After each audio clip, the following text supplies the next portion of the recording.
algo que queremos resaltar en estas jornadas es la excelencia y el talento. Mariona, sube, por favor. Comparte aquí con Gloria este espacio. Tenemos a Frederic Tort también en online porque ha tenido un problema de salud y no se ha podido incorporar, pero bueno, le tenemos de manera online. Entonces, os voy a dejar a vosotras este espacio, ¿vale? No, quedaros aquí, o me quedo yo aquí, ¿vale? Y todo vuestro. Muchas gracias, Marta. Yo encantada si te quedas, ¿eh? Vale, como queráis. Sí, yo más acompañada y mejor. Esta es tu casa. A ver. De acuerdo. Pues damos paso al doctor Frederic Tort, que se nos conecta desde Blanes y que nos explica un poquito una de las líneas de trabajo que tenemos en nuestro equipo de investigación con un poquito más de detalle y también un poquito su experiencia a nivel personal de esto que contábamos, de carrera investigadora, ¿no? Y cómo ha ido un poquito su trayectoria y su parecer. Cuando quieras, Frederic. No sé si, perdonadme, ¿vais a controlar desde aquí la presentación de Frederic? ¿No? La controla él, vale. Hola, buenos días. No sé si me escucháis bien. ¿Se me Perfectamente. escucha? Pues muy bien, pues gracias por la invitación, por la presentación y también por permitirme participar online, que por un pequeño problema de salud no he podido venir a última hora, pero bueno, estamos aquí de todas formas. Voy a intentar compartir pantalla.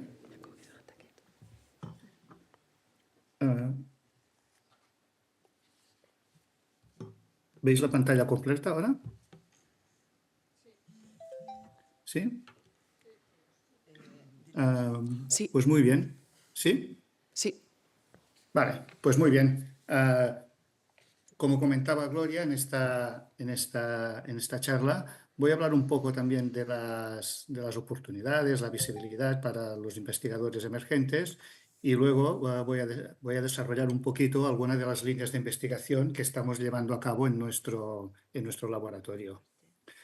Para hablar de la visibilidad y las oportunidades para los investigadores más jóvenes o investigadores emergentes, esto lo podemos contextualizar o lo podemos visibilizar, por ejemplo, en lo que sería una trayectoria científica típica. Este ejemplo sería mi trayectoria científica, sería en mi caso personal, pero bueno, creo que no es muy distinto o no es muy distinta de la trayectoria que han tenido que hacer pues, cualquier investigador que haga ciencia en este país, donde después de una licenciatura, un doctorado, estancias de postdoctorado, a ser preferiblemente en centros extranjeros, más postdoctorados en centros nacionales, pues al final en un tercer postdoctorado de ámbito nacional sí que me puedo incorporar al CIBERER, al Ciber de Enfermedades Raras, y puedo iniciar mi investigación en este campo, en el campo de las enfermedades raras, especialmente motivado por llevar a cabo una investigación muy translacional, muy aplicada y que creamos que tiene una aplicación directa y que un impacto directo sobre la sociedad. A pesar de ser una investigación eminentemente aplicada, no hay que olvidar que la formación obtenida anteriormente en investigación biomédica en otro tipo de enfermedades, en enfermedades frecuentes, pero también la investigación básica, la ciencia que digamos de laboratorio pura y dura, pues es fundamental para aplicarla a estos aspectos más prácticos, en este caso en el campo de las enfermedades raras. Cuando inicio mi investigación en enfermedades raras, hace unos 15 años, sí que consigo una cierta consolidación o una estabilidad investigadora y, bueno, esto permite pues, la formación de nuevos estudiantes a través de trabajos de máster, de tesis doctorales, pero también permite iniciar algunas líneas de investigación propia. En este caso, querría remarcar que eso ha sido posible gracias a que he tenido una continuidad y una posición estable al tener un contrato indefinido del CIBERER. Pero esta situación es una situación que, como comentaba Gloria, la estabilidad es una asignatura pendiente. Mi caso es un caso que ahora ya no existe. Es una situación bastante anecdótica, ¿no? Que podamos estabilizarnos y dedicar 10, 15 años a unas líneas de investigación y que podamos consolidarlas. Si no, ¿cómo vamos a sacar los resultados? Pues ahí queda este detalle que tenemos que tener en cuenta y no todos los investigadores han tenido esta suerte de poder estabilizarse de esta manera. Cuando empezamos a investigar y a liderar nuestros propios proyectos, pues esta línea, esta trayectoria científica que he intentado representar con una línea recta, pues bien, no es tan recta, es más bien como una espiral, es más bien curvilínea, porque ya sabéis, el método científico no es directo, sino que se basa en observar, en pensar, reflexionar muy bien lo que estamos observando, entenderlo, planificarlo y finalmente actuar y tomar decisiones científicas que nos permitan conseguir los objetivos que nos estamos proponiendo. Y esto es lo que hacemos, o al menos es lo que pretendemos hacer, porque en realidad cuando nos consolidamos y llegamos a cierta estabilidad o empezamos a liderar proyectos de investigación, esta espiral no es una espiral científica, sino que es una espiral que, como comentaba Gloria anteriormente, es una espiral de gestión, de exigencia, de obstáculos administrativos, tener que lidiar con aspectos legales, cuando, por ejemplo, yo soy biólogo, no soy abogado, una evaluación extrema, exhaustiva, una justificación constante de todo lo que haces, de tus resultados, de lo que vas a hacer, de lo que vas a tener, porque si no, a lo mejor no te renuevan la investigación. Y bien, cuando estamos emergiendo y estamos empezando a investigar, a veces en esta línea, en esta flecha que veis aquí debajo, que es donde invertiríamos todo nuestro tiempo investigando, pues a veces lo que tenemos que hacer es hacer de paraguas para solucionar todos estos aspectos de gestión que os comentaba anteriormente y permitir algunas pequeñas islas, algunos pequeños oasis donde realmente hacemos investigación y hacemos ciencia. Remito otra vez lo que comentaba Gloria, que cada vez es más complicado a nivel burocrático y administrativo. Pero bien, hay que ser positivos. Esto es una realidad que no la podemos obviar, pero creemos que hay que ser positivos y en estos islotes donde realmente hacemos investigación y intentamos desarrollar todo nuestro potencial, desarrollamos proyectos, como el que os voy a contar ahora, que es una de las líneas de investigación que estamos llevando a cabo en nuestro laboratorio. Quizás es la línea de investigación en la que estoy más implicado en este momento. Esta línea está centrada en intentar diseñar nuevas estrategias para mejorar el diagnóstico de las enfermedades raras. En concreto, de un grupo de enfermedades que ha comentado Gloria anteriormente, muy numeroso, que son las enfermedades metabólicas hereditarias. Este grupo de enfermedades son enfermedades muy complejas, un grupo muy numeroso, son enfermedades multisistémicas, son muy heterogéneas desde el punto de vista clínico y desde el punto de vista de alteraciones fisiológicas, de alteraciones bioquímicas. Puede presentarse tanto en edad pediátrica como en individuos adultos y se consideran enfermedades, al menos hasta el día de hoy, se consideran enfermedades monogénicas, es decir, son enfermedades que están causadas por alteraciones en un solo gen. Es decir, existen tantas enfermedades como genes causantes de patología. En este caso, pues hay más de 1.900 genes cuyas mutaciones, cuyas alteraciones causan una enfermedad metabólica hereditaria. Y estas enfermedades, que son hereditarias, siguen un patrón de herencia mayoritariamente autosómico recesivo, aunque también existen otros patrones de herencia, pero la mayoría de pacientes, en la mayoría de casos, la herencia es recesiva, es decir, existen individuos portadores, los portadores son sanos, pero en su progenie pueden aparecer individuos afectos.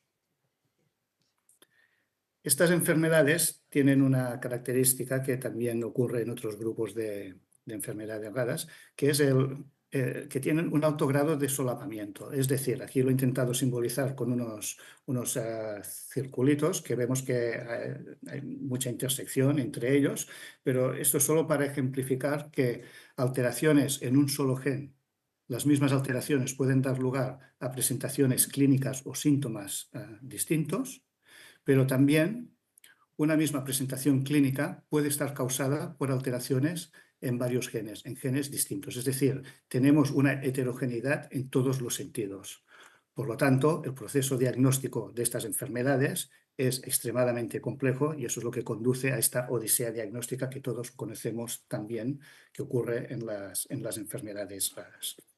Precisamente la línea de investigación que estamos desarrollando, una de ellas que estamos desarrollando en nuestro laboratorio, está centrada en intentar conseguir diagnósticos de certeza en plazos de tiempo más cortos. Es decir, intentar mitigar, en la medida de lo posible, esta odisea diagnóstica.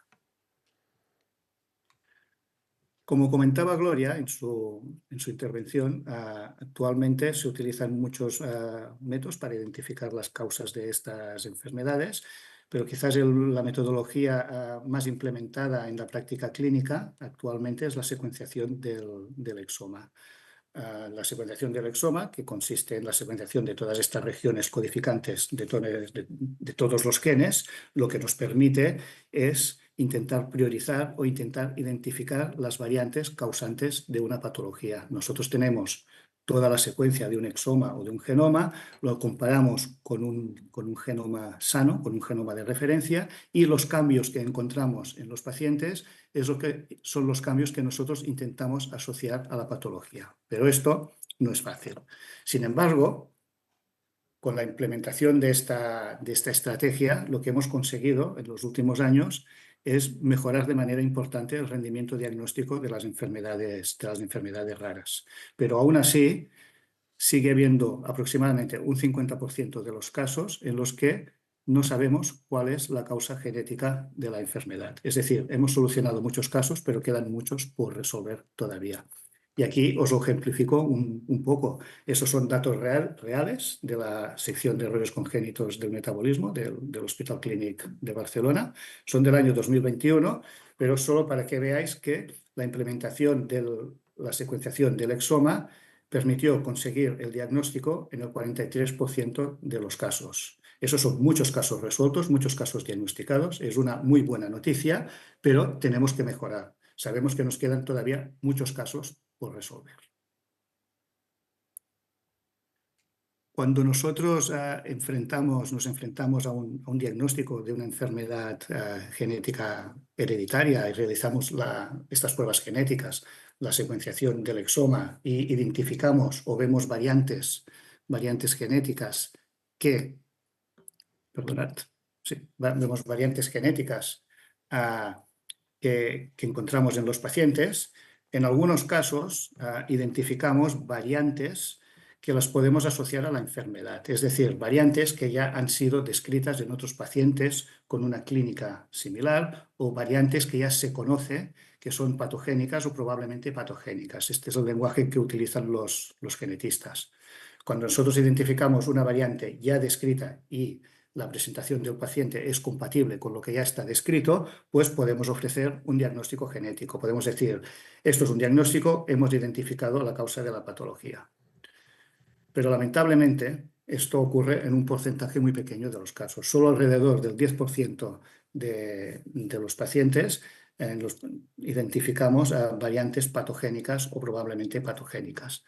En el resto de los casos encontramos variantes cuya asociación con la enfermedad es dudosa, ya sea porque se desconoce el efecto de esta variante o no tenemos datos suficientes o las variantes no son tan raras como nos gustaría. Pero en cualquier caso, en la mayoría de los casos, nos encontramos con variantes genéticas que no las podemos asociar directamente a la enfermedad y no podemos ofrecer directamente un diagnóstico genético, sino que lo que tenemos que hacer es hacer más estudios específicos, estudios de laboratorio, para poder confirmar estas observaciones y poder confirmar este diagnóstico. Estos estudios de laboratorio normalmente utilizan muestras del paciente. En algunos casos utilizamos muestras muy accesibles como la sangre o la orina, y a veces un análisis bioquímico de estos fluidos corporales es suficiente como para dirigir o confirmar un diagnóstico,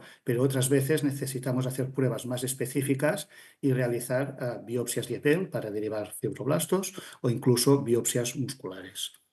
Estas pruebas son procedimientos más invasivos. No siempre tenemos disponibilidad de estas muestras. A veces los estudios que necesitamos hacer pues quizás en estas muestras no son las más adecuadas, y igualmente siempre nos queda la duda de si existe una relación directa entre las variantes genéticas que hemos encontrado en los pacientes y la enfermedad. A pesar de estudiar material del paciente, necesitamos establecer una relación causal directa de una variante con la patología para poder ofrecer un diagnóstico. Perdona que Y en este, interrumpamos, Frede, solo para decir que quedan 3 minutitos. vale. En este sentido, existe la necesidad de desarrollar otros modelos alternativos al material del paciente y en estos modelos lo que nosotros pretendemos hacer es, por ejemplo, en modelos que podemos hacer en el laboratorio utilizando células células que no tienen la característica de la enfermedad, si nosotros les introducimos las variantes que encontramos en los pacientes, pues si estas células desarrollan las características de la enfermedad, entonces podríamos establecer esta relación causal que nos permitiría establecer un diagnóstico. En el laboratorio, esto lo estamos haciendo utilizando la tecnologías de edición genética avanzada, tecnologías basadas en CRISPR-Cas9, que nos permiten modificar quirúrgicamente, es decir, modificar puntos concretos del genoma de una línea celular, de líneas que tenemos en cultivo en nuestro laboratorio, en las cuales podemos introducir las mismas mutaciones que identificamos en los pacientes y nos podemos plantear esta estrategia. Si cuando nosotros identificamos una variante en un paciente y la introducimos en una línea celular, si esta línea celular reproduce las características del paciente, podemos confirmar el diagnóstico. Si no es así, pues en este caso descartaríamos el diagnóstico y creeríamos que esta variante no está asociada con la enfermedad. En el laboratorio hemos desarrollado un flujo de trabajo en ese sentido. Los detalles técnicos no voy a entrar, pero en lo mejor de los casos, en 2 o 3 meses, nosotros podemos desarrollar estos modelos de laboratorio que nos permiten responder a esta pregunta.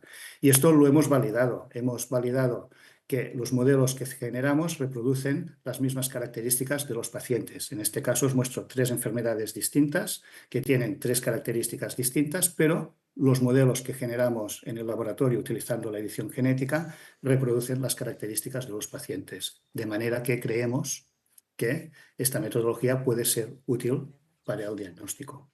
Y ya para terminar, si bien este flujo de trabajo creemos que es potente y realmente creemos en él, también creemos que tiene ciertas limitaciones, sobre todo en la manipulación de estos cultivos en el laboratorio, y nosotros ya estamos desarrollando métodos que nos permitan basarnos en esta misma estrategia y realizar lo que podemos llamar un atajo del proceso diagnóstico y acoplar metodologías más novedosas como la citometría de flujo o el análisis genético mediante secuenciación masiva, y ya estamos viendo que estamos pudiendo identificar variantes que son patogénicas, variantes que no lo son, y que creemos que podemos dirigir diagnósticos en este sentido.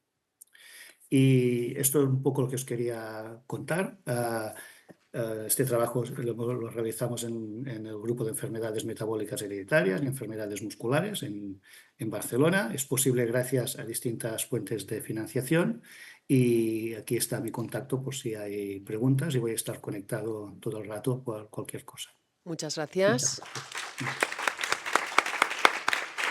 No sé si oyes los aplausos, Frede, pero son para ti. No lo oigo, pero lo veo. Muchas gracias. Agradecerte la intervención, especialmente, bueno, pues eso, ¿no? Estando un poco indispuesto, y poner de verdad en valor la línea de Frede, y luego veremos la de Mariona, pero la de Frede puede suponer un avance muy notable también, porque pensar que estos exomas que empezamos en enfermedades minoritarias y que ahora están en todos los servicios de los hospitales, ¿de acuerdo? En oncología, en cardiología, en hepato, en todos lados. Terminan en la mayoría de casos, como os comentaba Frederic, con suerte con el 50% de diagnósticos definidos en el momento de análisis del exoma. Por lo tanto, hay un 50% que no. Entonces, ¿qué hacemos con ese 50%? Entonces, estas estrategias que comenta Frederic, de, además de en la muestra del paciente, trabajar con modelos que en 2 o 3 meses te permitan demostrar que la nueva variante que has identificado es la responsable de enfermedad, esto será otra de las herramientas que ojalá podamos el día de mañana trasladar desde la investigación a los centros sanitarios Muchas gracias, Frederic, por llevarla a cabo y por explicarla también. Y Mariona Guitart nos habla también de otra línea de trabajo en el laboratorio de Barcelona, en este caso en enfermedad mitocondrial y enfocada a terapia. Cuando quieras, Mariona. Sí, nada, primero dar las gracias por la invitación, porque es un placer estar aquí hoy. Ahora, estaba apagado. Siguiendo el mismo hilo que Frede, ¿no? Yo pues seguí los mismos pasos y como cualquier otro investigador, porque bueno, tampoco hay mucha opción. Yo realicé el doctorado en el mismo laboratorio donde estoy ahora, luego hice un postdoctorado en un centro extranjero y eso me permitió obtener una beca competitiva para volver en el mismo centro donde yo realicé el doctorado. Durante el doctorado hice una investigación más biomédica y aunque cerca de las enfermedades raras estaba más con una enfermedad común. Luego durante el postdoctorado hice investigación básica. Ay, perdón. Vale. Y es cuando me di cuenta que en realidad me gustaba más estar cerca del paciente, ¿no? Y por eso pues volví a la investigación biomédica y ya me especialicé más en una enfermedad rara. A diferencia de Frede, ¿no? Que contaba esto de la consolidación y estabilidad, en mi caso pues está un poco más en duda, por así decirlo, y me toca más pues hacer una carrera competitiva. Y aparte de... Mariona, si me permites un break.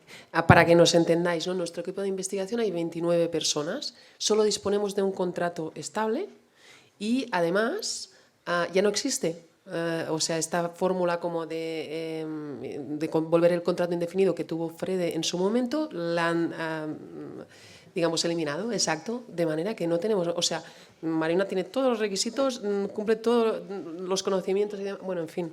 Sí, esta es una de las dificultades que os comentábamos. Ahora que se ha terminado esta primera beca que pedí para volver, pues bueno, es cuando empieza como esto, la carrera competitiva y no solo pues formando estudiantes, que es una cosa que siempre nos motiva muchísimo, sino como también tienes que pasar las evaluaciones cada año para justificar que la beca que tienes, y esto requiere pues publicar con nuevos resultados, también pedir proyectos, que eso implica pues generar nuevas ideas, escribir los proyectos, aplicar a convocatorias y que por suerte te den alguno. Y además no solo pedir ayudas para contratar estudiantes que puedan como ayudarnos, ¿no? A desarrollar estas líneas de investigación, sino también a pedir mis propios contratos.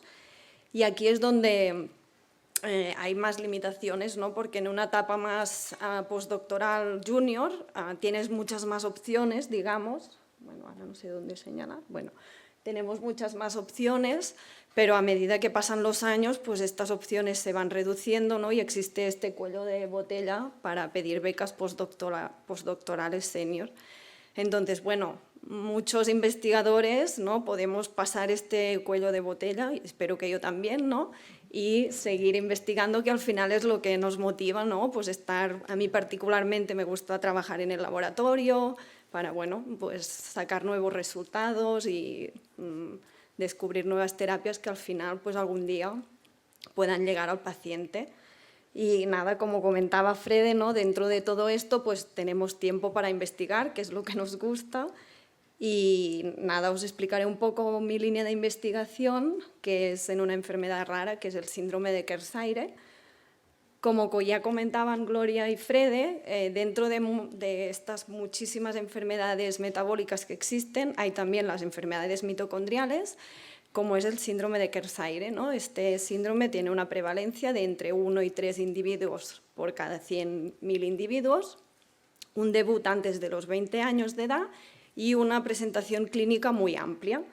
En el Kearns-Sayre lo que pasa es que la mitocondria, esta parte de la célula encargada de generar energía en forma de ATP para que las células y órganos funcionen correctamente, está alterada. Y esto es debido en gran parte porque las moléculas de ADN mitocondrial, ¿vale? que son independientes del ADN nuclear, les falta un trocito, que es lo que le llamamos deleción del ADN mitocondrial, y en parte pues comprometen, ¿no? Porque esta pérdida de información genética compromete la función de la mitocondria. Entonces, dentro de estas células existen mitocondrias que funcionan bien y mitocondrias que funcionan mal. Y esto es lo que da esta variabilidad de síntomas en este síndrome de Kearns-Sayre. Por eso, pues aún existe la necesidad de estudiar esta enfermedad, ¿no? Para entenderla y conocer su origen, pero también, sobre todo, buscar nuevas opciones terapéuticas que hasta la fecha son más de soporte. Pero antes lo que necesitamos son los modelos, ¿no? Que bueno, ya han estado hablando hoy, no voy a entrar en detalle. En este caso concretamente estudiamos y trabajamos con un modelo celular de fibroblastos, que es donde nosotros confirmamos que existen las alteraciones propias de la enfermedad. Y bueno, que ya lo ha explicado también Carmen, ¿no? Con un trocito de piel, pues en el laboratorio podemos cultivar estos fibroblastos para allí hacer todos los análisis moleculares. Además, en estas células nosotras les añadimos un medio que les ayuda a crecer y este medio lo podemos recoger, es un sobrenadante, y aquí podemos medir también muchísimas moléculas que las células van a secretar y es una medida como más inmediata que nos va a servir para el cribado de terapias, como ya veréis. Aquí he puesto un resumen de todas las alteraciones mitocondriales que hemos encontrado alteradas, que nos han servido para validar este modelo. Y nada, intentaré no enrollarme mucho, pero os explico un poco algunas. Hemos encontrado la deleción que os comentaba, este trocito que falta en el ADN mitocondrial, y además este ADN mitocondrial se encuentra en menor proporción. ¿Qué más? Hemos estudiado esta producción de energía en forma de ATP que se realiza dentro de la mitocondria a través de una maquinaria específica consumiendo oxígeno. Pues en los fibroblastos de estos pacientes hemos visto que hay menor consumo de oxígeno y esto se traslada a una menor producción de ATP. Dentro de las células, estas mitocondrias están en constante movimiento y se van uniendo y separando, ¿no? Intercambiando pues, este ADN mitocondrial y también toda la maquinaria para producir ATP. Y esto también lo hemos visto alterado en estos fibroblastos. Como podéis ver aquí en estas imágenes, en verde vemos marcadas las mitocondrias y en el caso de los controles, estas mitocondrias se ven pues, como más fusionadas, ¿no? Que forman una red, y en cambio en los fibroblastos Kearns-Sayre se ven como más puntitos, ¿no? Que estas mitocondrias están más aisladas, de forma que no tienen pues, esta comunicación y esto pues, compromete la función de la célula. ¿Qué más? Hemos estudiado también el estrés oxidativo, que esto con el mal consumo de oxígeno, ¿no? Este oxígeno puede oxidar y por lo tanto dañar diferentes partes de la célula. Por suerte existen también enzimas antioxidantes que van a combatir todo este estrés oxidativo y esto pasa de forma natural en la célula, pero en el caso de los fibroblastos Kearns-Sayre hemos visto que estas enzimas antioxidantes no están trabajando bien, no pueden hacer frente a este estrés oxidativo y también vemos presencia de estrés oxidativo en las mitocondrias. Más allá de la mitocondria también hemos visto alteración de muchas moléculas que participan en el metabolismo celular para conseguir ATP y energía pues, a través de otras fuentes. Y todo esto lo hemos mirado, como os comentaba, en las células, en los propios fibroblastos, pero también en el sobrenadante de estas células, ¿no? Hemos visto un aumento de los niveles de lactato y GDF15, que son dos moléculas indicadores de enfermedad mitocondrial que ya se han descrito alteradas en los pacientes con Kearns-Sayre. Entonces, estos dos biomarcadores nos van a ir muy bien para el cribado de fármacos. Ahora, hablando de las aproximaciones terapéuticas para el Kearns-Sayre, nosotras estamos trabajando con dos aproximaciones, unas farmacológicas y otras de edición del ADN mitocondrial, todas ellas muy experimentales, pero bueno, las farmacológicas pues, son más accesibles y algunas de ellas ya se conocen para otras enfermedades mitocondriales. y las de edición del ADN mitocondrial, aunque todavía más en una fase de desarrollo, pues son las que irían dirigidas a corregir la causa de la enfermedad, que es la falta de este trozo en el ADN mitocondrial. Para las estrategias farmacológicas estamos utilizando candidatos que van dirigidos a mejorar la función mitocondrial que os comentaba que está alterada en estos fibroblastos Kearns-Sayre. Gracias a estos biomarcadores de lactato IGDF-15 realizamos un primer cribado. ¿Qué pasa? Cuando estos niveles no cambian, pues nos paramos aquí, este candidato lo aparcamos. Cuando estos niveles de lactato IGDF-15 bajan, pues seguimos con el estudio y hacemos un segundo cribado donde ya en la propia célula vamos a ver todos los parámetros mitocondriales que hemos visto alterados para ver si se corrigen estas alteraciones. A modo de ejemplo de los resultados preliminares que tenemos basados en el primer cribado, vamos a encontrarnos con tres posibilidades: los candidatos que funcionan bien para los dos biomarcadores, como el caso del B, los candidatos que solo funcionan para uno, como es el caso del A, y los que no funcionan en ninguno de los biomarcadores. Y ahora nos encontramos pues evaluando todas estas alteraciones mitocondriales y no sé, quizá en un futuro podremos dar resultados más definitivos. Mariona, te damos 2 minutos. Vale, voy a ser rápida. Jolín. En cuanto a las estrategias de edición del ADN mitocondrial, esto se utilizan en enzimas para esta edición, pero todas ellas trabajan en conjunto, en pareja, pero uniéndose al ADN mitocondrial para hacer cortes de doble cadena para permitir su eliminación. Nosotras estamos trabajando con la estrategia Mitotalent en colaboración con la Universidad de Miami, porque están ya diseñados para la deleción que es la más común en los pacientes con Kearns-Sayre. Se ha probado que funcionan bien, pero nunca antes se han probado en pacientes. Un concepto importante para entender esta estrategia es la heteroplasmia, ¿no? Que es la coexistencia de moléculas sanas y alteradas de ADN mitocondrial, que estaríamos en esta situación de aquí de normalidad. Si estas moléculas de ADN mitocondrial alteradas aumentan, es cuando pueden aparecer los síntomas y la enfermedad. Y es en este punto, donde nosotras podemos aplicar la terapia génica con estas enzimas de edición. Y lo interesante es que no es necesario eliminar cada una de las copias, sino solo las suficientes para reducir este umbral de enfermedad. Nada, simplemente cómo actuarían, pues van a unirse específicamente aquellas moléculas de ADN alterados para su eliminación y las moléculas de ADN mitocondrial sanas residuales se van a dividir y multiplicar por mecanismos naturales y las mitocondrias se van a repoblar de este ADN mitocondrial sano y van a recuperar su función.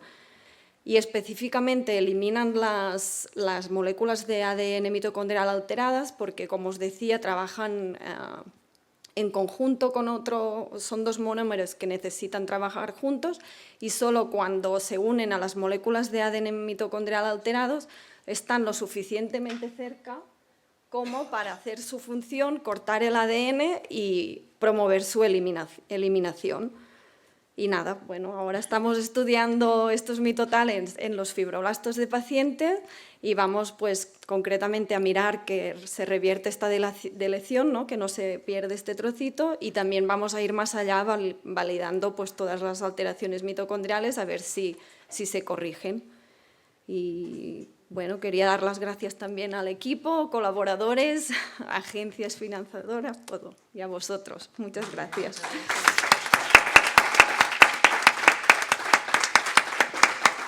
Muchas gracias, Mariona. Yo creo que tú sí que has oído los aplausos en directo, ¿verdad? No te vayas muy lejos, te nos quedas aquí para la mesa redonda. Además, si no os importa, venís Teresa e Isabel. Sí. Dos representantes de asociaciones de pacientes que nos van a contar un poquito en qué asociación están, qué objetivos manejan, traen entre manos. Y... Eso es, porque fijaros qué bloque de investigación estamos teniendo, profesionales que representan la excelencia en España, que participáis en redes súper importantes a nivel nacional e internacional. asociaciones de pacientes, ese trabajo, esa corresponsabilidad que tenéis, y luego vosotros como líderes de grupos de investigación, cómo acogéis a los nuevos talentos que queremos preservar y tener en España, ¿no? Y que hay que cuidarlos, y que nos parecía que era muy importante también visibilizar esa realidad de la investigación en España. Muchas gracias también por darnos esta oportunidad de expresar las dificultades que tenemos en investigación, ¿verdad? Porque hablamos, a veces las dificultades conceptuales, técnicas, científicas, pero luego dificultades de trabajo también tenemos. Y bueno, pues gracias por darnos esta oportunidad de compartirlas. Gracias a vosotros por venir a contárnoslas, más bien. A ver, yo no sé, ahora sí que es el momento en el que si queréis lanzar alguna pregunta, no solo de esta mesa, sino de las participaciones que ha habido anteriormente. Creo que Isabel y Teresa nos queréis plantear algo brevemente, vosotros ya reducido, pero bueno, venid. Sí, si No os sé quién parece, queréis. empezamos con Isabel, por ejemplo. ¿Sí? Vale, ¿me quedo aquí? Sí, por favor, Marta. Pues Isabel nos cuenta un poquito el motivo de su asociación y sus objetivos. Y Carmen también, si quieres subir.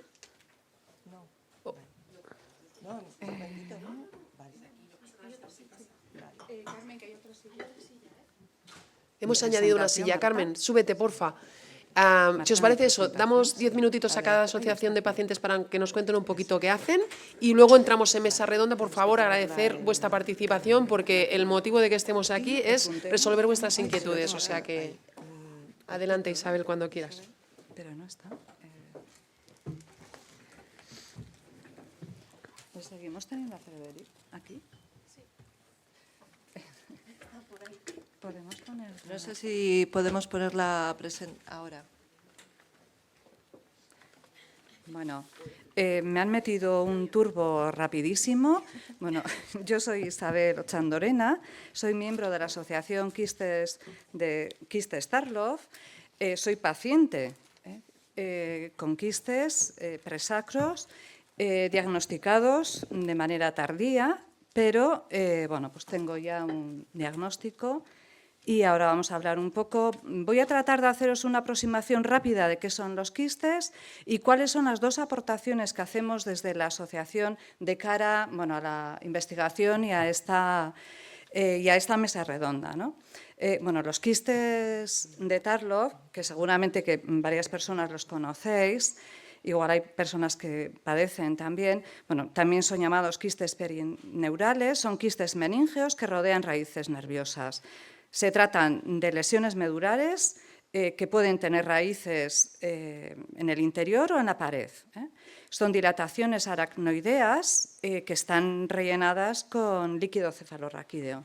Cuando hablamos de quistes de Tarlov, hablamos todo el rato solamente de aquellos que son sintomáticos. En la mayoría de los casos están en la parte última, en la zona del sacro, aunque puede haber en otras partes también de la columna.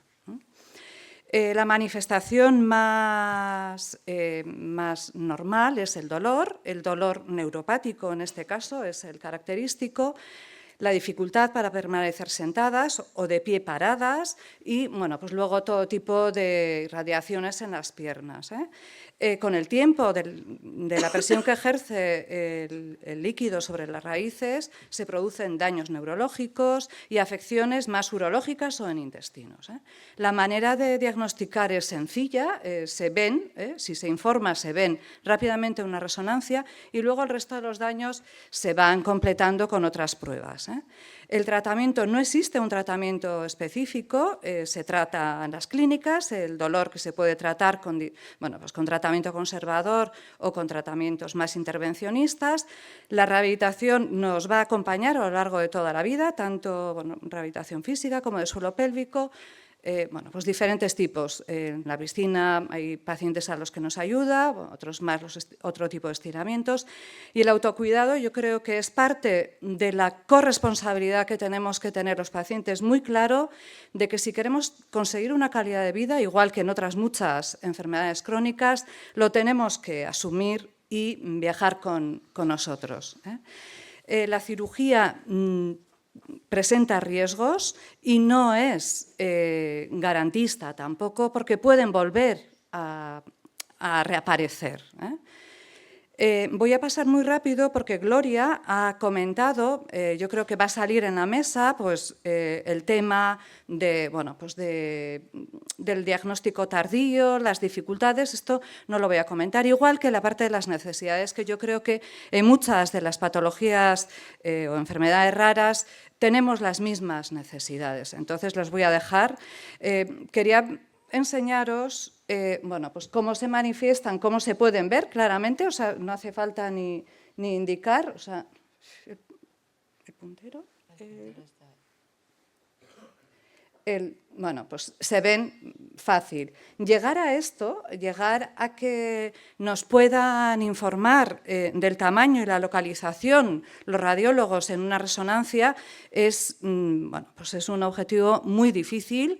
En la mayoría de los casos bueno, pues no se informan tampoco, o se informan simplemente diciendo que hay quistes perineurales o quistes perirradiculares. Bueno, pues ahí os presento otros que son, bueno, unos quistes intrapélvicos o presacros. Bueno, es otro corte. Estos, bueno, pues la localización es, bueno, pues en otra posición, están para adentro. Y bueno, esta imagen se ve un quiste donde hay daño, bueno, hay erosión en la parte del hueso sacro. Los dos caminos que hemos elegido para acercarnos hacia la investigación, por un lado está el estudio genético y por otro lado la recogida de muestras, toda esa parte que ha explicado perfectamente Carmen, bueno, y que me ha ayudado mucho porque voy a reducir en gran medida. Bueno, el estudio genético lo empezamos, la asociación es una asociación joven, aproximadamente estamos en este momento unos 80 pacientes, pero con grupos familiares de 2 generaciones con diagnóstico de quistes. Eso ya nos da la pista, además de bibliografía científica en la que ya se apuntaba de que había sospecha del origen genético.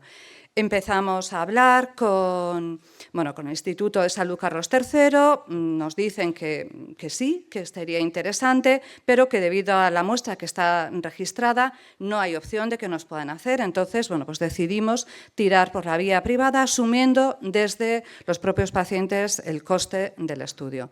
Por otro lado, desde FEDER, ya empezamos en el 2023, el área de investigación de FEDER nos anima también a ponernos en contacto con el biobanco para poder hacer una donación de muestras porque ayudaría a la investigación. Formalizamos un acuerdo con Biobanco de Ciberer y vamos para adelante. El estudio genético, después de buscar la mejor oferta, tanto técnica como económica, adjudicamos a DreamGenix, que es una empresa biotecnológica que está en Oviedo y que nos están ayudando con el estudio genético. La genetista es la doctora Leire Larzábal, que es la responsable del estudio genético. El objetivo o la hipótesis de partida es identificar cuáles son esas variantes que nos unen a los diferentes pacientes. Empezamos 30, en un grupo de 30, en este momento estamos 46. El procedimiento es recogida de muestras, saliva o sangre, secuenciación del exoma completo, que ha explicado perfectamente Federic. Hemos pasado la primera fase, donde se han identificado a nivel individual 253 genes, agrupados en estos 3 grupos que os indico aquí, asociados a esos 3 grupos, el tejido conectivo, poliquistosis o formación de otros quistes y desarrollo embrionario del sistema nervioso. En la segunda fase, en la que estamos ya en este momento, se incorpora un 4º grupo, que es el de enfermedades autoinmunes, y se va a hacer el estudio del exoma completo y análisis bioinformático. 44 mujeres y 2 hombres, están ahí las características un poco que destacadas, y quería centrar un poco los resultados preliminares. No sé qué van a decir los investigadores, a nosotros nos parece representativo que coincidamos el 73,3% de los participantes en 24 genes, de ellos son 15 son los señalados en azul y en verde, que pertenecen a lo que sería el tejido conectivo. Yo creo que corresponde con la bibliografía científica de que sí puede haber relación con el tejido conectivo y bueno, quería apuntar que hace poco estábamos hablando, ¿no?, las aproximaciones, y sí que es verdad que alteraciones del tejido conectivo también hay en otras patologías conocidas, que son el síndrome de Ehlers-Danlos o el síndrome de Marfan, ¿no? Aunque no se sabe el mecanismo biológico exacto, pero sí se ha observado que bueno, pues hay alteraciones del tejido, del colágeno o del tejido conectivo, y también presentan quistes de Tarlov, ¿no? Bueno, estamos ahí con la hipótesis. Con el Ciberbiobank, nada, simplemente sumar que nos ayudaron muchísimo toda la información que nos dieron tanto a la Junta Directiva de la Asociación, que yo en aquel momento estaba dentro de la Junta, como las diferentes sesiones, porque se ofrecieron a hacer varias sesiones con los socios para poder hacer una recogida de verdad sustancial de muestras, ¿no? Lo hicimos aquí, en el primer encuentro de la Asociación de Pacientes de Quistes Tarlov en abril del 2024, conseguimos juntar a 36 pacientes e hicimos una recogida de 98 muestras que están aquí señaladas. No voy a explicar porque ya las ha explicado cuáles son las características, pero sí quería, bueno, pues dejar claro que cuando hay detrás un grupo de, bueno, pues de pacientes que están de verdad con interés en buscar la causa y en buscar cuál es la posible vía de tratamiento, pues la gente aporta, ¿no? Igual que hemos aportado para el estudio genético, que al final han sido 30.000 euros la aportación que hemos hecho los pacientes, con una pequeña ayuda de 7.000 y algo de becas desde la asociación, pero sí hay implicación. Yo creo que es importante. Los próximos pasos, seguir colaborando con el biobanco en la búsqueda, con el biobanco o con los investigadores para buscar un grupo de investigadores, colaborar en la elaboración del registro de pacientes y bueno, pues en llegar a acuerdos de colaboración con otros países, con otros que estén investigando en lo mismo. Nada, si queréis participar con nosotros, aquí estamos. Muchas gracias.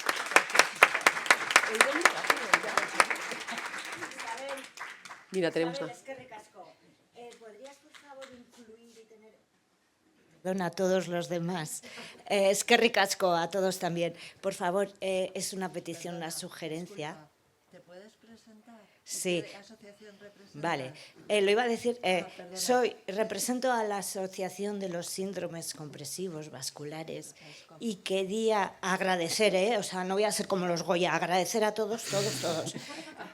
Isabel, hablar después e incluir a los síndromes compresivos vasculares, que ya tenemos un acuerdo de colaboración con Ehlers-Danlos porque tenemos quistes de Tarlov en nuestra asociación. Y ya está. Gracias a todos. Gracias a ti por la intervención.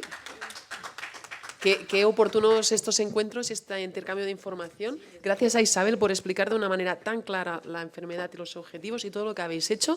Yo siempre que oigo hablar, me emociono, a los pacientes y a los, en este caso, miembros de asociaciones de pacientes, bueno, veo que habéis hecho un máster muchas veces en medicina, pero es que ahora ya en investigación, ¿no? O sea, ahora ya estáis moviendo las pruebas genéticas, los análisis, la interpretación de resultados. Bueno, ojalá sumemos interesados a vuestras iniciativas y os puedan ayudar desde mil sitios.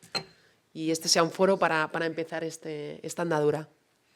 Si quieres, Teresa, compartir con nosotros.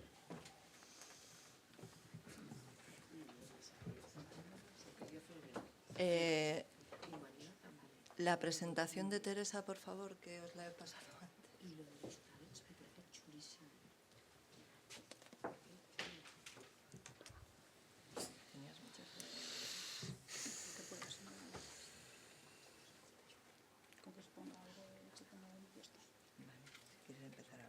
Sí, si queréis vamos empezando, Teresa. Hola, buenos días a todos. Soy Teresa Torres, la presidenta actual de la Asociación Española de Patología Mitocondrial. Bueno, ya se nos explica un poquito aquí la doctora en qué consiste una pequeña pincelada de las enfermedades mitocondriales.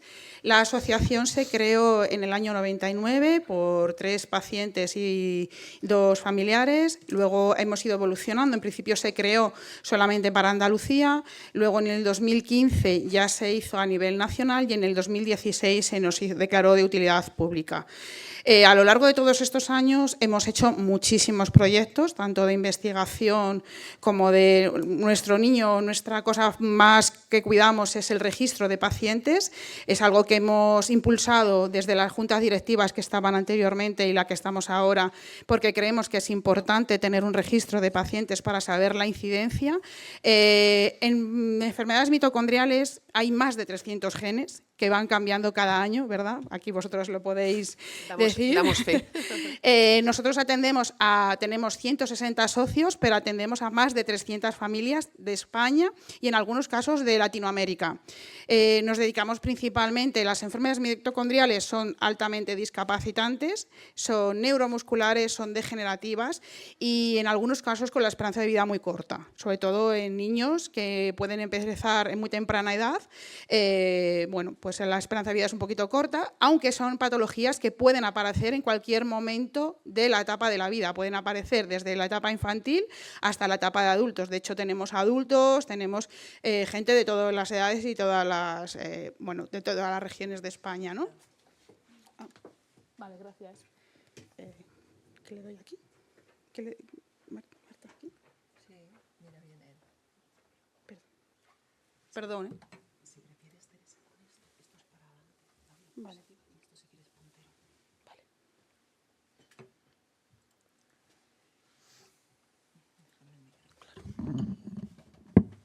Mientras Teresa se inicia, os diré que desde Argentina nos mandan saludos. O sea, estamos conectados por streaming y tenemos público desde todas las partes del mundo. Bueno, como veréis aquí, tenemos una pequeña representación de todas las familias que representamos y que están dentro de la entidad. Tenemos tanto familias y afectados como investigadores. De hecho, tenemos aquí pues, a nuestro mito abuelo, que es Julio Montoya, que es un investigador de la Universidad de Zaragoza, que fue el pionero en el diagnóstico de enfermedades mitocondriales. Bueno, pues como dice aquí la diapositiva, en el 10 de agosto del 2000, en Sevilla, 3 personas llegaron a un acuerdo de crear una asociación que entonces se llamaba APEMIA, es decir, porque estaba solamente en Andalucía, ¿vale? Pues lo que os he dicho, luego ya se cambia la sede a Madrid y se cambia el nombre a la Asociación de Enfermos de Patología Mitocondrial.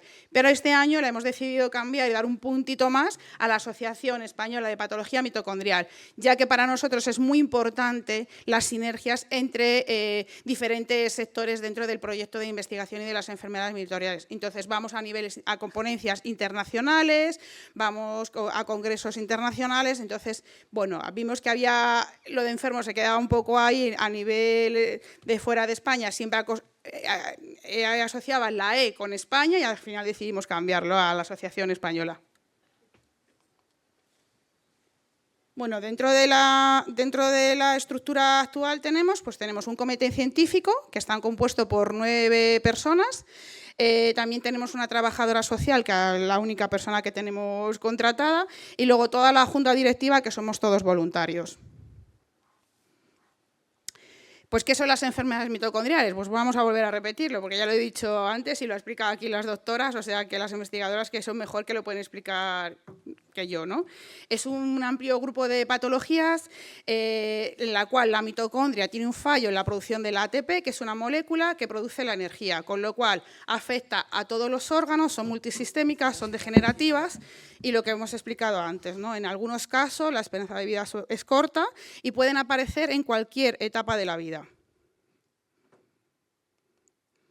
Para nosotros es muy importante la investigación. De hecho, nuestro objetivo principal desde la asociación es promover y crear sinergias dentro de los grupos de investigación, tanto de clínicos como investigadores básicos como las familias, porque creemos que somos las tres patas importantes para todo lo que tiene que ver dentro de estas patologías, ¿no? No habríamos llegado ni estaríamos a día de hoy aquí después de tantos años si no lo hubiéramos luchado desde el minuto uno. Mis antecesores fue algo que tenían muy claro, ¿no? Que teníamos que tener ahí muy buena comunicación, mucho trabajo en conjunto, tanto con los investigadores, con los clínicos como con las familias.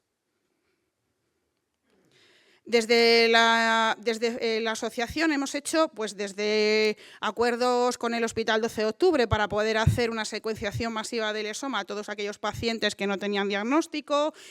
También estamos en el Impact Genomi, también estamos con ellos trabajando, pues eso, el Kearns-Sayre es una de las patologías.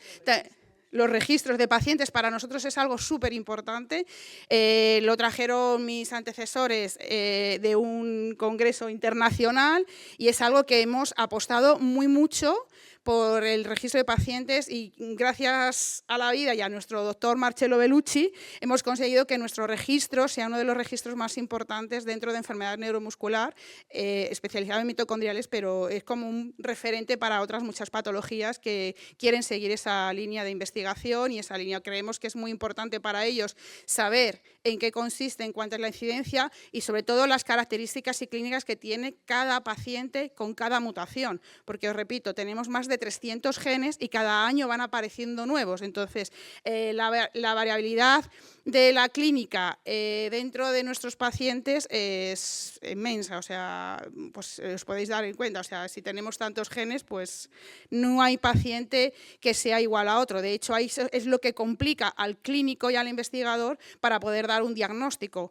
Las enfermedades mitocondriales son de difícil diagnóstico porque la misma familia, teniendo la misma mutación, la clínica que presentan nunca es la misma, ni la sintomatología, ni la evolución de la enfermedad, ni nada. Entonces, son un reto para los clínicos y para los investigadores el poder diagnosticar las enfermedades mitocondriales. Me podría seguir hablando y podríamos seguir aquí, así que ya voy a cortar. Muchísimas gracias y espero que os haya gustado.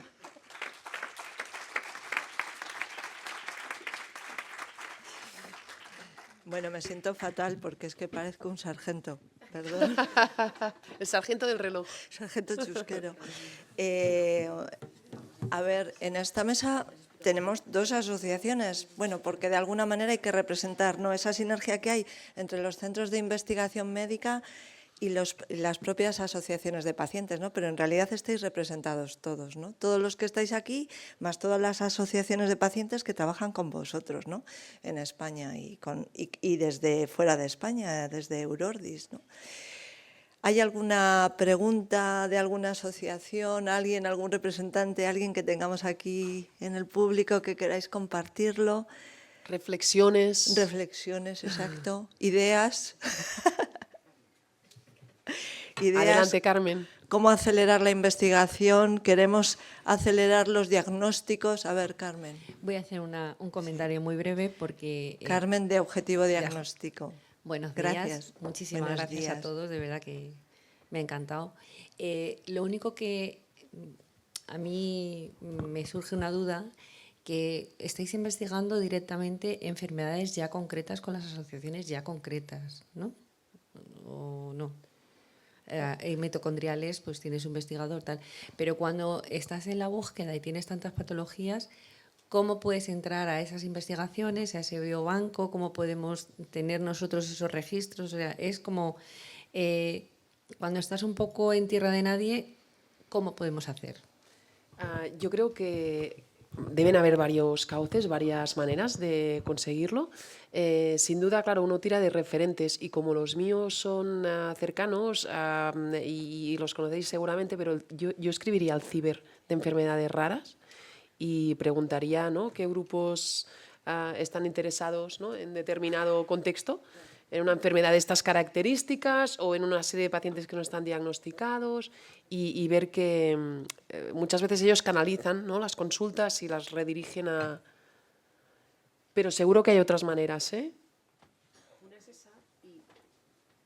Teresa apunta otra. Carmen, perdón. Bueno, buenos días otra vez. Carmen, CiberAir es, como ha dicho Gloria, una opción. Orfanet, el portal que ya he mostrado, también te da muchas pistas y mucha información sobre los proyectos que se están realizando, las publicaciones que hay. Entonces, son los dos sitios bueno, Ciper, por supuesto, tiene un grupo de gestores espectaculares que canalizan todas las peticiones, todas las necesidades, todas las dudas, y Orfanet. De hecho, a nosotros nos llevan emails periódicos, ¿no?, que dicen, buscamos pacientes con estas características. ¿Tenéis alguno? ¿O van a surgir estas iniciativas? ¿Queréis participar? Perdón, yo añadiría una cosa más, aparte de los dos que ellos han dicho y lo que han dicho ellas, añadiría también el tener un comité asesor dentro de la entidad, en el cual ellos están continuamente en contacto con todo lo que se hace a nivel nacional e internacional, y son ellos mismos los que muchas veces nos dicen, oye, pues mira, ha aparecido este proyecto en el cual podrían entrar aquellas patologías. Por ejemplo, Impact Genomic fue a través de nuestro comité asesor, y de hecho hay familias que han sido ellas las que han tratado directamente para poderse incluir. Sí, nosotros, por ejemplo, estamos en el ENOT, pero solamente tenemos cierto tipo de pacientes. No entramos como asociación ni entramos como patología, entramos como individuos. Sí, Entonces es muy complicado. En el IMPACT también nos pasa lo mismo, entramos por separado y... En estos proyectos concretos que mencionas es importante ir de la mano de un hospital o de un ente clínico, ¿no?, que introduzca tu caso, porque de alguna manera estandarizan ¿no?, algunas anotaciones como los HPOs que yo comentaba antes, ¿no?, qué tipo de clínica presenta el paciente. Es necesario como explicar las pruebas analíticas que se han reunido hasta el momento. Entonces, pues esto no lo derivan en el paciente, que hay otros sistemas como el americano donde los registros y demás los llevan los pacientes, ¿no? Ayer lo comentábamos. Pero aquí pues quieren que en estos proyectos concretos que comentas, en Auto Impact, pues haya un clínico que introduzca tu caso en el sistema. Sí, yo además añadiría, muchas veces ellos les llega la información a través de nuestro comité asesor, entonces lo valoramos desde el comité asesor, nos dicen, pues este proyecto es bastante interesante porque cubriría un amplio aspecto de los pacientes que tenemos, con lo cual nos ponemos en contacto con, en este caso, por ejemplo, con el Clínic de Barcelona o con cualquier otro centro, les decimos cómo podemos ayudar, cómo podemos aportar, siempre y cuando ellos nos dicen, pues estas son las pautas, asesorados siempre por nuestros comités científicos, tanto clínicos como investigadores, y desde las entidades, en este caso desde la asociación, pues le decimos, bueno, pues cómo podemos ayudar, ¿no? Te facilitamos pacientes, te facilitamos un webinar, ¿qué es lo que necesitáis? Y ellos son los que nos dicen cómo nosotros podemos ayudarles. ¿Otra duda? Adelante. Bueno, lo primero, dar las gracias porque estamos aprendiendo mucho, la verdad, estas jornadas son muy productivas y agradecerlo, ¿no?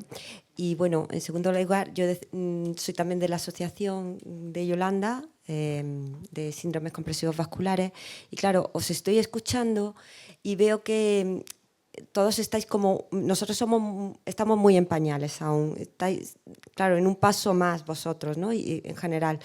Y claro, cuando estás en ese paso anterior o varios anteriores, te ves todavía más imposibilitada de acceder a todas estas cosas, porque nosotros, por ejemplo, hemos escrito varias veces al comité científico, es que ni nos han contestado. ¿Un comité científico de un hospital, te refieres? A CEFIL. Al Comité Científico CEFIL. Luego también hemos hablado con Orfanet. Ellos sí nos han hecho un poco de más caso porque nosotras nos basamos solamente en los criterios en base a los testimonios. Pero es que los testimonios que ya nuestra asociación tiene ya en el primer año de andadura 142 socios. La enfermedad, una prevalencia en mujeres, muchas conquistas de Tarlot, asociado al Ehlers-Danlos, multisistémico, afecta a todo el cuerpo y te destroza y es degenerativo. Mi hija murió el año pasado y nadie se entera. No existe esta enfermedad. Negada hasta el último momento. Pedí por favor y ella también antes de morir quería una autopsia para ayudar a todas las demás compañeras que están en su misma situación y no la vieron justificada, con lo que eso podía haber ayudado. Entonces, es que no nos hace caso nadie y claro, queremos crecer, queremos hacer las cosas bien, pero es una enfermedad... fácil. Es una enfermedad que te destroza y sobre todo a personas jóvenes y claro, y afecta a todo. Lo peor son los dolores. Para colmo, los analgésicos vía sanguínea no sirven al torrente sanguíneo porque el torrente sanguíneo no funciona. Entonces, no hay nada que te lo alivie. A mi hija le pusieron un cóctel molotov para poder fallecer y ni aún así ella se despertaba continuamente, salía de eso. Entonces, es que no hay tratamientos pues específicos, es que no hay nada. Ahora mismo no hay criterios comunes en nada. Y, por supuesto, te dicen que estás loca. Es muy, muy complicado y engloba mucho la sintetización del colágeno, que coincide con el Ellen-Darlow, los quites de Tarlot y muchísimas cosas más. Cuando antes he visto los círculos de que se solapan unos con otros, es que esta enfermedad, si la quieres representar gráficamente, es así. Es que te ocurre esto y te ocurre esto y te ocurre esto, y es que es la vista, y es que es la boca, y es que es la pelvis, es que es suelo pélvico, es que es el diafragma, es que es todo, es que son las piernas que te arden, es que es todo y todo te duele y no puedes comer. Tienes síntomas de cáncer de páncreas en estado 4, tienes síntomas de muchas enfermedades. Y bueno, pues... A ver, yo como soy de la... Perdón, Teresa, perdona. Mira, vamos a hablar de una persona, Loli, voy a ser muy breve, pero Loli empezó con unos dolores demenciales, trabajaba en el hospital y tenía un hermano médico en su hospital que no diremos, ¿vale? Entonces, a Loli le intentaron convencer de que tenía problemas emocionales porque se había quedado viuda, cosa que las mujeres tenemos referentes de quedarnos viudas. Cuando se le operó, voy a ser muy corta, pero cuando se le operó de urgencia, le abrieron y estaba necrosada por dentro. Tenía los órganos negros, todos, no había riego en su interior y tenía una cara monísima, como la de ella, como la de ella, como la mía. Entonces le cerraron, le entubaron y avisaron a la familia que moría. Eso es nuestro panorama, eso es lo que queremos comunicaros. Se nos niegan los diagnósticos, se nos niega, se nos manipula. Todos los testimonios nos relatan abusos médicos. Y perdonadme si voy a utilizar esta palabra, porque sabéis todos, vosotros sobre todo, de lo que estoy hablando, sufrimos terrorismo médico. De verdad, esto es muy serio lo de lo nuestro. Perdonad, os doy las gracias por esta escucha que quizás no venía a cuento y la hemos metido como cuña. Muchísimas gracias a todos. Gracias. Yo quería contestaros porque, bueno, como soy de la entidad que más años lleva, y quiero deciros que en nuestros adultos también les pasa eso, ¿eh? Yo tengo un hijo de 26 años que cuando tenía 15 años le dijeron que lo que tenía era psicosomático. Hasta que vino el diagnóstico genético. Cuando vino la confirmación genética dijeron, ahí va, nos hemos equivocado, ¿vale? Quiero decir que esto que sufrís vosotros no solamente sois vosotros, lo sufren muchísimas patologías de enfermedades minoritarias, muchísimas. Y respecto a lo que había dicho tu compañera, mi consejo, si me lo permitís, es que creáis vuestro propio comité científico, es decir, aquellos profesionales que os encontréis, que sean especialistas o que trabajen o que estudien vuestras patologías y que tengáis cierta afinidad con ellos, sean vuestro comité científico asesor. Porque ellos son los que están trabajando día a día y por encima dentro de esta enfermedad vuestra. Son los que mejor conocen la enfermedad junto con vosotros, ¿vale? O sea, vosotros la conocéis de cómo lo sufrís, pero ellos lo conocen desde la parte del laboratorio, ¿vale? Entonces, es importante que creéis como entidades, las entidades que todavía no lo tengáis, vuestro propio comité científico en el cual estén esos profesionales que se dedican en primera línea a investigar o a tratar vuestras patologías. ¿Por qué? Porque ellos tienen una comunicación, una sinergia con otros grupos de otras partes a nivel nacional, a nivel internacional, que están en la misma línea que vosotros y entonces a lo mejor a vosotros no os llega esa información, pero a ellos sí. Entonces, y a lo mejor mañana os va a llegar un proyecto de investigación de diagnóstico, por ejemplo. Como ellos son profesionales que saben día a día lo que se necesita y lo que no, cuando venga ese proyecto vosotros se lo vais a presentar. Y ellos van a decir, pues mira, nos parece interesante o no. ¿vale? Vais a ir siempre acompañados. Es muy importante desde las entidades que haya una muy buena comunicación con la comunidad científica y con la comunidad clínica. Es súper importante. Y en minoritarias más todavía, ¿eh? Muchísimo más. Pero eso que has comentado del terrorismo sanitario, eso lo sufren muchas patologías minoritarias, muchísimas. No quiero, o sea, ya sé que mal de muchos, consuelo de pocos, pero quiero deciros que no os sintáis mal, que esto es fácil decirlo, pero que es verdad que surge y que hay y que existe, ¿no? Sobre todo aquellas enfermedades que no se consiguen llegar al diagnóstico. ¿Vale? Aquellas patologías que por diferentes circunstancias el diagnóstico no llega, se le hace una secuenciación de soma y aún así no se llega al diagnóstico, a veces es complicado, ¿eh? Y a veces no tenemos la suficiente empatía del otro lado de esos profesionales, pero gracias a la vida encontramos gente súper estupenda y maravillosa que van cambiando y que van cambiando su relación con nosotros, ¿eh? Con los pacientes que estamos ahí en primera línea. Yo también quería apuntar en este sentido, es que realmente la carrera de medicina no está preparada tampoco. O sea, ellos no los preparan para tener esta formación en raras. O sea, no hay ninguna universidad que tenga una asignatura obligatoria de enfermedades raras. Yo, por ejemplo, soy de Valencia, Comunidad Valenciana, y en la Facultad de Medicina hay un máster de enfermedades raras, pero es un máster. Entonces, está claro que no está bien que al otro lado de la mesa hay alguien que no se crea vuestra enfermedad ni os respete, eso está claro, pero también pensar que muchas veces no tienen herramientas, no tienen esa formación, hay más de 8.000 y como decía Gloria, a lo mejor muchas más. Entonces, o sea, yo os entiendo, o sea, parto del respeto absoluto a vuestra situación, porque además tengo una amiga, o sea, tengo amigos con enfermedades raras y también se han visto en situaciones muy complicadas, pero también hay que ver un poco del otro lado. Por eso, lo que decía Maite, Teresa, es muy importante. El ir de la mano de los clínicos por los que os veis apoyados, que saben cómo os encontráis y saben ya un poco en qué camino estáis. Yo quería apuntar justamente eso, quería traer justamente la diferencia que hay entre una asociación en pañales, como ha dicho mi compañera, yo también pertenezco a la asociación, a la Junta, y una asociación que empieza a profesionalizarse o que está profesionalizada. O sea, la carga de trabajo que llevamos nosotras encima, que sufrimos la enfermedad en primera persona, que no tenemos la carrera de medicina, pero que nos vemos a veces... especialistas. Los pacientes somos pacientes especialistas en nuestras patologías. Sí, claro. De hecho, lo hablábamos ayer, ¿verdad?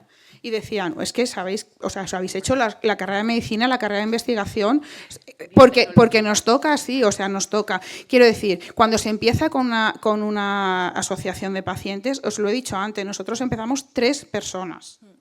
Ahora tenemos una junta directiva de 10 personas con una trabajadora social y atendemos a más de 300 personas, pero en su momento eran 3. A mí me gustaría que, no sé si es responsabilidad de FEDER, si es responsabilidad de quién, que hubiese un poco de ayuda a las asociaciones para dar ese salto pequeño que de verdad nos permite impulsar el cambio que revierte en la gente que está sufriendo nuestras enfermedades, ¿no? Porque nosotras nos vemos abrumadísimas. Es esperanzador ver que otras, que incluso manejan números más pequeños que las nuestras, o sea, nosotras vemos unas coincidencias que decimos, ¿cómo nadie no está atando cabos?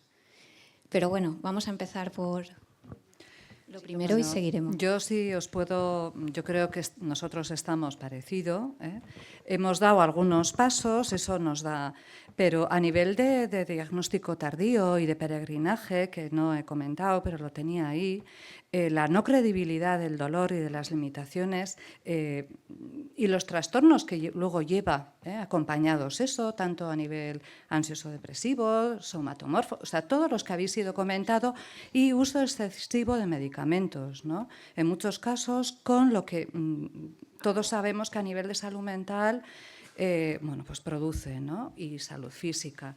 Con lo que yo creo que vamos por el mismo camino, recorremos tristemente todos parecido, y a mí sí me parece que el paso importante deberíamos de dar hacia el CESUR, que lo comentábamos, necesitamos unidades de referencia, clínicos que se crean nuestra patología, que conozcan y que vayan apostando y que el sistema sanitario, el sistema que está formado por todos los expertos de las diferentes comunidades, reconozcan la necesidad de un centro nacional de referencia, ¿no? Porque con una unidad como tenemos nosotros, que está en el Hospital de Getafe, no resolvemos, porque de las 17 comunidades autónomas que hay en España, hay como la mitad que no hacen derivaciones. Entonces, bueno, pues la mitad de las personas están en desigualdad, o sea, no hay una equidad en el acceso al diagnóstico, ¿no? Aunque ya sabemos que no hay una solución mágica, pero por lo menos el acceso al diagnóstico y con el tiempo podríamos llegar a tener un registro para facilitar, ¿no? O sea, yo me encuentro que leo de estas cosas, o sea, en otros países que están al lado, ¿no? Tienen un protocolo ya de nuestra enfermedad, un protocolo que lo han hecho entre las asociaciones y las sociedades científicas, ¿no? Donde un protocolo médico de diagnóstico que da pautas a todos y que ellos mismos lo van reconociendo, ¿no? Entonces se utiliza y se respeta. Eso yo creo que da igualdad de condiciones a nivel de atención, ¿no? De que podamos tener las mismas rutas que nos puedan derivar a los mismos especialistas, ¿no? Y no que tengamos que llegar a tener un daño neurológico o de verdad una pérdida de control de esfínteres o de otra, ¿no? Otra situación para que, bueno, se empiece a reconocer el diagnóstico, ¿no? Yo creo que una de las partes del camino está por ahí, ¿no? Me parece a mí, además de lograr tener un comité científico que estamos sí, en lo que ello, pasa no es que fácil. lo que pasa que es verdad que para crear centros de referencia CESURES tienes que encontrar clínicos que se especialicen en esa enfermedad, con lo cual al final ese clínico va a ser miembro de tu comité científico. O sea, al final como la pescadilla que se muerde la cola, ¿no? O sea, es decir, tengo este centro de referencia a nivel estatal y aquí tengo este clínico y este equipo de investigación que se está especializando en estas patologías. Nosotros, el Clínic de Barcelona, ¿no sois CESUR? Son CESUR especializados en mitocondriales. Al final siempre tenemos un trabajo, el 12 de octubre, San Joan de Déu, en Sevilla también tenemos hospitales. O sea, quiero decir que al final se van creando. ¿Cuáles son nuestros miembros de nuestro comité científico? Pues tenemos de Barcelona, tenemos de Madrid, tenemos de Andalucía, tenemos de Galicia. ¿Por qué? Porque al final se han creado unidades referenciales, centros referenciales, esos clínicos y esos investigadores que yo quiero muchísimo, porque el Keynshire para mí es algo súper importante, ¿vale? Entonces, que haya proyectos de estos, al final, ¿qué hacemos? Los acogemos, les decimos, vente con nosotros, te acompañamos, ¿qué necesitáis? ¿Cómo os podemos ayudar? Sabemos la precariedad en la que estáis, vamos a ayudaros desde la entidad y ellos, al cambio, ¿qué nos hacen? Me voy a estar con vosotros en vuestro comité asesor. Porque están al día a día y son los que nos pueden facilitar todo lo que hay fuera de nuestro territorio nacional. Cada vez hay más, yo un poco esta mesa también tenía este debate o este tema en mente, ¿no? De este trabajo colaborativo entre asociaciones, investigación, centros sanitarios. Entonces, es normal que las asociaciones que estáis empezando ahora tengáis esta andadura no tan avanzada como otras, pero eso no quiere decir que no se pueda conseguir, ¿no? Y yo creo que un poco en la línea de lo que comentan las compañeras, la medicina de hoy, después de muchos cambios, está basada en la evidencia. Y por eso pues, no se aprueba ningún medicamento que no tengas un ensayo clínico que demuestre que funciona, etc. Entonces, en la carrera de medicina te enseñan que si no hay evidencias de que una cosa existe o se manifiesta de determinada manera, aquello no sabes cómo etiquetarlo, evaluarlo, diagnosticarlo y por lo tanto tratarlo. Entonces, yo creo que en la línea de lo que comentaban es muy importante que se reúnan evidencias. No recae solo sobre la asociación, la responsabilidad entre todos, pero evidencias, ¿no? Comentáis que es una enfermedad en la que no solo hay síntomas, ¿no? Que los tenéis durante la manifestación, pero sino cuando se hace una biopsia o cuando se hace una prueba de imagen, una autopsia, lo que sea, hay signos, ¿no? Hay cosas evidentísimas. Esa es la primera cosa, ¿no? Cada vez que os digan que esto no es verdad, pues los signos. Y luego, pues eso, imaginar si conseguís que alguien se interese, algún clínico, como comentaba Teresa, en hacer una publicación del número de casos. Pues ya tendréis un paper en el que haya... Imaginar que conseguís que alguien cree un registro. imaginar, y esto es un poco a poco de... Yo lo que quiero deciros es que no os agobiéis, que aquí estoy viendo a Carmen de Objetivo Diagnóstico. Yo me acuerdo cuando empezó Enrique con Objetivo Diagnóstico, era Enrique y poco más. Y ahora es una entidad con muchísimo nivel, que atiende a un montón de pacientes, que ayuda a un montón de familias. Yo hablo siempre desde el punto de la familia, porque luego hablaremos con Salvador y con mis compañeras de la parte del cuidador. Cuando viene una enfermedad de esta, no solamente la sufre el paciente. Hablo de familias porque al final nos engloban a todas las familias, ¿vale? Entonces, yo siempre me dirijo a las familias. Entonces, no os agobiéis, no os preocupéis. Estáis haciendo un trabajo extraordinario. De momento ya estáis aquí y ya habéis creado una entidad.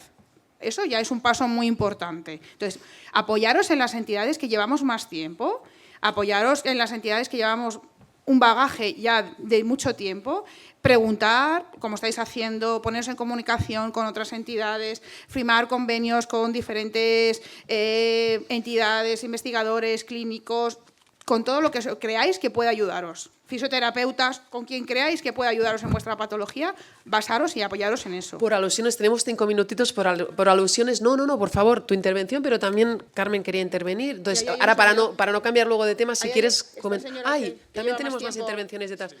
Hola, buenos días. Disculpa un momentito, que teníamos a Carmen pendiente, pero por favor deja también... No, luego tú, ¿eh? Vale.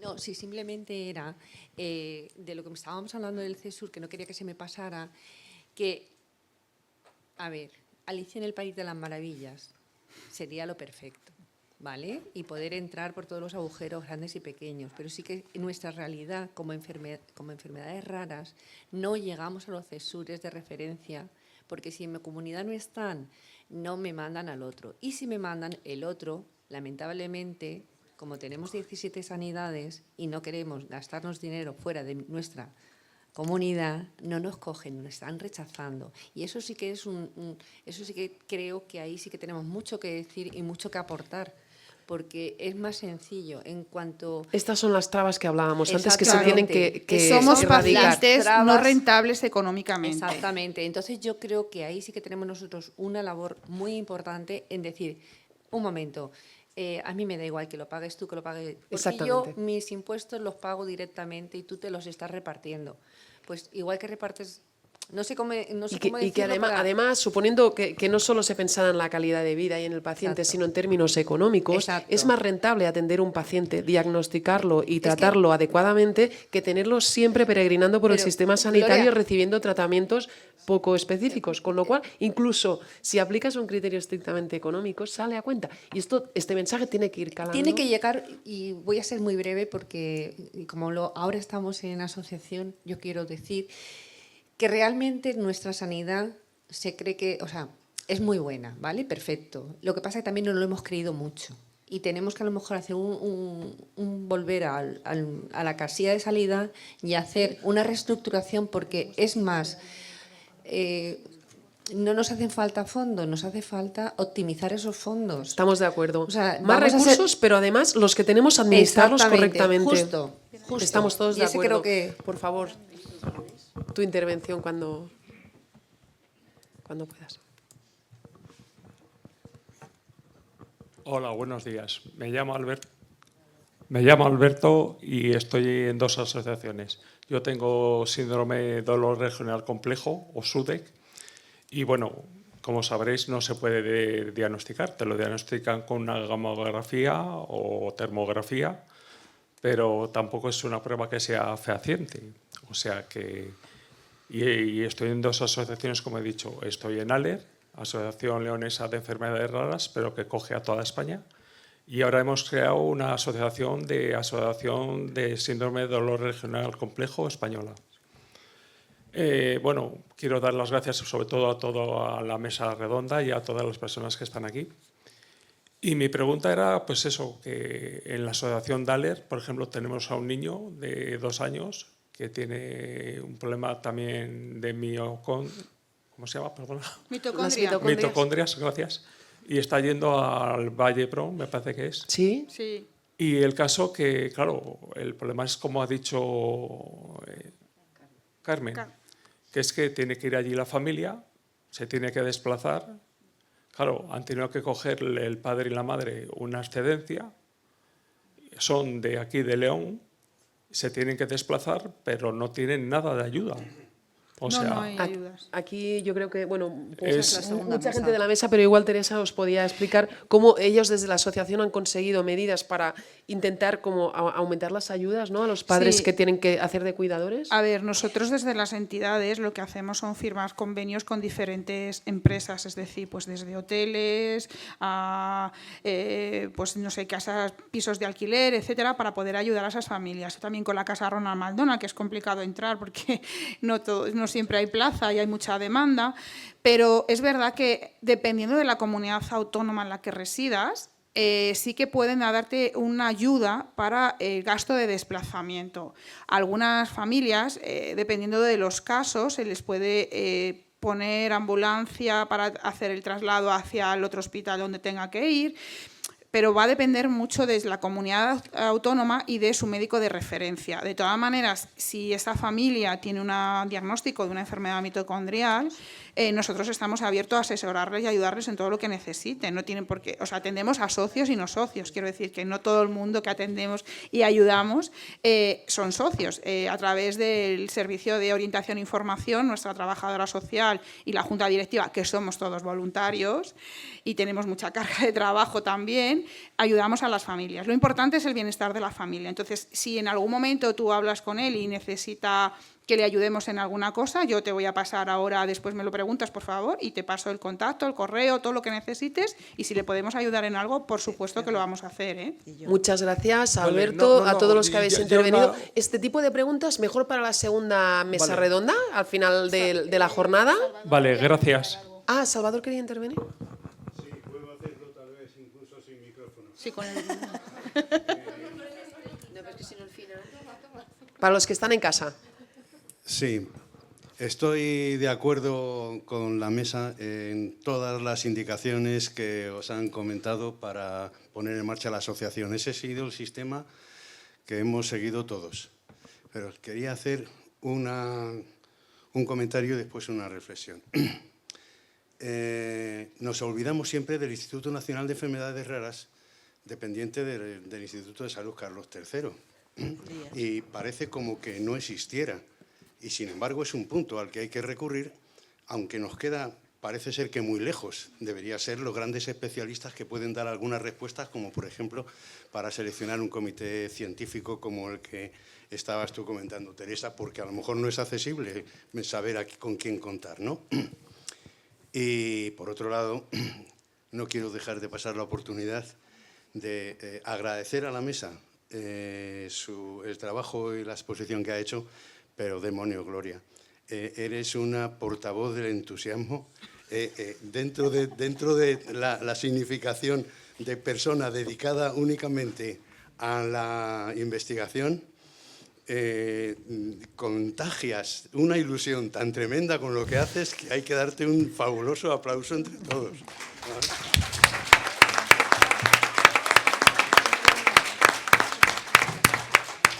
Esa es la ilusión con la que venimos todos a trabajar.